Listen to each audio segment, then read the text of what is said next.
Now, when we look at the balance sheet, what are we looking at? We're looking at liquidity. If you have enough money to sustain solvency, if you are a solvent company, profitable, operational, benchmarking, we look for benchmark. We have ratios that we look based on these numbers. If you're too leveraged, you owe too much money, you don't have enough assets, you're upside down, you are a higher risk. So we are looking at all of these numbers by looking at the balance sheet. All of these factors, we are looking and we get that from here. So sometimes people say, well, I'm making money, I'm doing this, I'm doing that, why am I not getting a loan? Well, you need to understand the language of the people who are doing. This is what they're looking for in this statement. And we're looking for other stuff in the P&L. And we look at other information from the cash flow statement. So the combination is how we come back with on that. How we analyze whether a client is a good risk or not.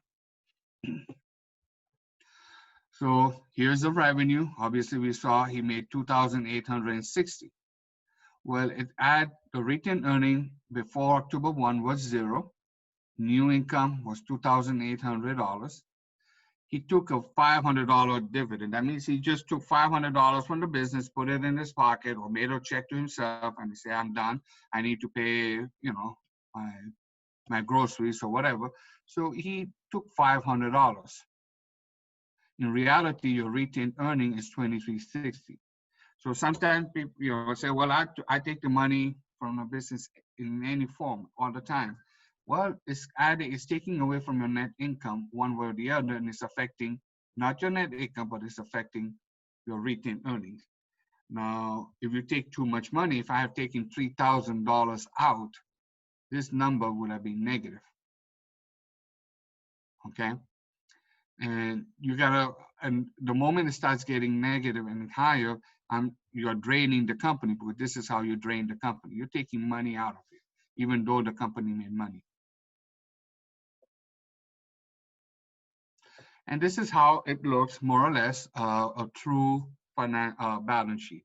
You have cash, petty cash, inventory, and so forth, fixed asset, land, buildings, vehicles, okay? You have trademarks, patents, other assets, and this is how it looks. And we compare it over the years, same period or over the same period of year over year, to kind of get what's happening in your business.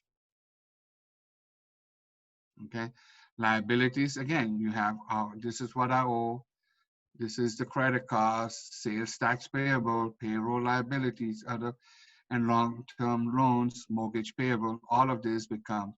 Now, one of the ratios we see, even though you have a big debt of 197 plus 42, for liquidity, we're looking at the 42. But this is long-term, you don't have to pay it tomorrow.